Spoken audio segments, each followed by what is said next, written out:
My name is Aisha Rahman, and I grew up in a very rich family in Saudi Arabia. My father ran huge companies that made money from oil and trade all over the world. My mother had jewels that sparkled brighter than the sun, and we lived in big houses with everything we wanted. I went to the best schools in Britain and France, learned to speak Arabic, English, French, and 2 other languages perfectly by the time I was 18. At 23 in 2020, I got my dream job at a famous Middle East news channel. They sent me to Nigeria to cover what they called simple fights between farmers and herders over grass and water. My bosses said to always use those words: resource problems, land issues, nothing about faith. But deep down, from the first days I arrived in 2020, I felt something was wrong. The attacks looked too planned, too cruel, and always hit the same kind of people. I pushed those thoughts away because my job and my future depended on following the rules. My first big story took me to a village in Kaduna State. When I got there, smoke still filled the sky from burning houses. Dead bodies lay on the ground, some shot, some cut with knives. In the middle stood a church, its roof gone, walls black from fire. The cross lay broken in the dirt, holy books torn and covered in mud and blood. I walked into one ruined home and saw a whole family, a mom, dad, and 4 kids, killed while they slept. Someone had written angry words on the wall about people who don't believe the right way. Survivors talked to me with shaking voices. An old man showed me scars and revealed that the attackers came shouting religious words, making everyone choose to change their faith or die. He explained they went only to Christian houses, burned every church, and killed anyone who led prayers. He insisted it was not about cows or land, but about forcing one belief on everyone. Filmed it all. But when I went back to my hotel, I wrote a different report. I called the church a meeting place, the deaths part of a fight over borders, and never said anything about religion. My bosses loved it. They said I was smart and kept things calm. I told myself I was doing good work. This went on for 4 long years. I went to many places after attacks. I saw churches burned to the ground, people forced to say words from another faith or get killed on the spot. Widows cried while holding dead babies, telling me attackers called out Christian names and spared no one. I always changed the story to sound like simple fights over animals and fields. I got better at hiding the truth, calling holy places village halls, cutting out parts about forced changes, showing sad faces but blaming tribes or money problems. Some important people noticed. After attacks, leaders would come and thank me for being fair. One religious teacher in Bauchi State revealed to me that my reports helped protect their group's good name. He showed me how other countries tried to make them look bad, but I focused on land fights. Felt proud. In my mind, the Christians were in the way, living on land that should go to others. I thought my faith said to fight against those who don't believe. I told myself I was a good person and a good reporter at the same time. For those 4 years, I saw terrible things and called them normal problems. I watched whole groups disappear and said it was just competition. I felt nothing. No sadness, no shame, until the attack in the village of Zaria in 2024. It was a Monday morning when my boss called. He said there was a big clash in Benue State, many dead. He wanted me there fast. I took my cameraman, David, a quiet Christian from the south who never talked about beliefs, and we drove for hours on bumpy roads. We arrived as the sun was going down. The village was gone. Every house was black ash. The air smelled like smoke and something awful, burned skin and hair. Bodies were everywhere. On paths in ruined homes stacked by the old water well. This was not a fight. It was wiping out everyone. I started filming like always. Big shots of nothing left, close looks at broken things, slow moves over the dead. Then I saw the big church at the edge. Its walls stood half black from fire. The doors had thick wood bars pushed against them from outside. Forced my way in. Inside was the worst thing I ever saw. Bodies piled high.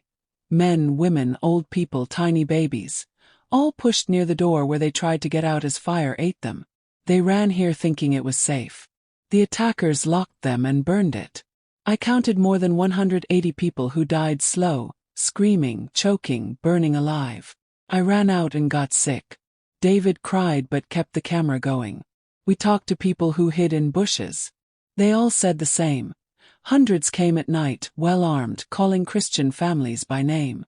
They shouted faith words, made people say Muslim prayers or die. Guns, knives, fire. No mercy for kids, moms, grandmas. One grandpa showed me how they threw his little grandchildren into flames. A lady revealed she watched them kill her husband, then sons, then daughter. A young boy lifted his shirt to show burns from his house on fire. He hid under dead bodies to live. The attack went on for 8 hours. More than 1,800 people died. The whole Christian part of the village gone in one night. I filmed the locked church, the bodies, the crying people. This time I couldn't stay calm. My heart hurt like never before. Then I saw her. A young mom, maybe 22, sitting in her burned home ruins. She held 2 small dead children, maybe 2 and 4 years old. She rocked them softly, humming a quiet song like putting them to bed. Their bodies were hard and cold, dead for hours, but she held tight. When she looked at my camera, her eyes were empty. She revealed that her Lord would take her babies now, keep them safe forever. She kept rocking, singing. That broke me. Tears came hard. I filmed while crying so much I could hardly see. In a camp outside, we found an old grandma with torn, bloody clothes. She revealed her husband of many years killed in front of her. 3 sons dead protecting families, 7 grandkids gone. She was alone. But she prayed to Jesus, thanking him for understanding pain because he suffered too. She forgave the killers because Jesus forgave her. She asked him to care for them since no one else could. How could she forgive after losing everything? No anger, no hate, just peace. Nearby, little kids, orphans with burns, cuts, broken arms, sat together. A girl about 8, with a big scar on her face, started singing a simple song. Jesus loves me. Others joined. Their small voices rose from the ashes, fell down crying. These children lost parents, got hurt, yet sang about love. Before we left, a pastor who lived showed me the burned church. He lost his wife, kids, whole group. He prayed for God to forgive the killers like Jesus did on the cross. He said their deaths would bring good one day. That night in my hotel in MASSACRE, I couldn't sleep. The moms rocking, grandma's forgiveness, kids' song played in my head. I thought about all the other attacks I hid. My stories let the world forget. I was part of the evil. Guilt hit hard. Cried like a baby. I opened my computer and read about Christianity. I wanted to know why they forgave, why they had peace in horror. I read the stories of Jesus forgiving his killers, early believers singing while dying. Their God didn't stop pain but stayed close in it. By morning I wanted that peace, that hope, that love. Next week I sent a true report. Faith attacks, killing Christians on purpose. I showed forgiveness stories. Bosses said no, take out religion parts. Said no. They fired me, told me go home. I stayed in Nigeria, rented a tiny place in Abuja. I bought my own camera and kept looking. I saw more. Christians hurt bad but full of faith. A pastor listened as I told my lies for 4 years. He revealed God brought me here to change, that even my wrongs could help if I gave my life to Jesus. 3 months after Zaria, I became a Christian in a small home meeting. People who could hate me welcomed me. I cried the whole time, guilt heavy but grace lifting. Telling the world changed everything. My family in Saudi Arabia said I was dead to them. My channel said I was crazy. Government took my papers, put warrants for leaving faith. Threats came fast. A bomb in my window burned my home. Shots from a bike missed me, hit someone else. I hid with kind Christians, moving houses, sleeping on floors, eating little. Nightmares came, burning people, moms rocking, kids singing. Guilt over hidden stories.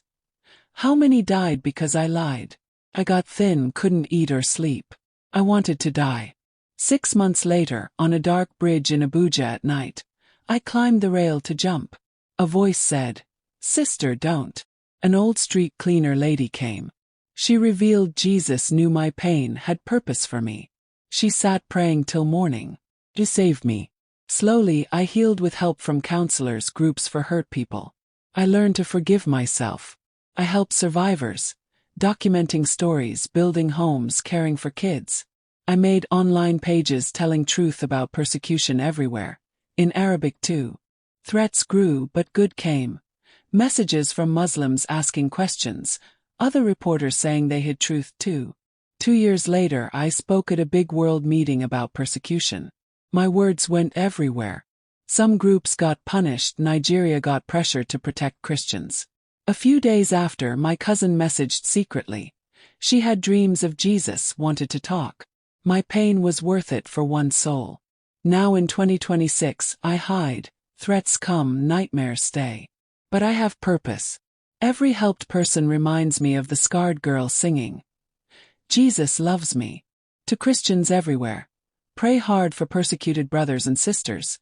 In Nigeria, Pakistan, North Korea, Afghanistan, Somalia, India, all places where believing in Jesus can cost everything.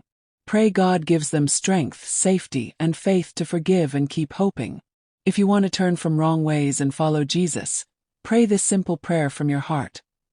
Jesus, I know I have done bad things. I believe you died for my sins and came back to life. Forgive me, come into my heart, change me. I give you my life. Thank you for loving me. Amen. If you prayed, welcome. Find a church, read the Bible, tell someone. The road is hard, but Jesus is worth it. No one is too lost. His love changes everything.